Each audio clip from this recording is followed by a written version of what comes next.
ಬಂದಿನಿ ನಾಗೆ ಶಿವನ ವಾಹನಾಗಿ ಸೇವಾ ಮಾಡಿದೆ ಕೈಲಾಸದಿಂದ ಪವಕನಿ ಬಂದಿ ಗೋಮಾತೆ ಗರ್ಭದಿಂದ ಜನಸಿದೆ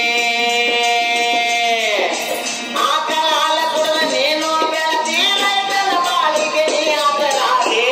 ರಾತ್ರಿ ನೀನು ದುಡದೆ ಲೆಕ್ಕವಿಲ್ಲದಷ್ಟು ಭೂಮಿ ಸೀಳಿದೆ ರೈತನ ಕೈಯಾಗ ನೀ ಸಣ್ಣಾದೆ ಬಿಸಿಲು ಮಳೆ ಎನ್ನದೆ ನುಗ್ಗಿನಿ ನಡೆದೆ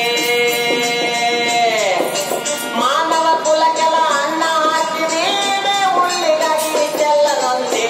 ಭಕ್ತನ ಒಡತಕ ರಕ್ತ ಸುರಸಿದೆ ಎಷ್ಟು ಹೊಡೆದರು ಅವನ ನಂಬಿದೆ ಗುರುವೆ ಬಸವನ್ನ ಇದ್ದಾಗ ದುಡದೆ ಸತ್ತ ಮೇಲೆಯೂ ನೀನು ದುಡದೆ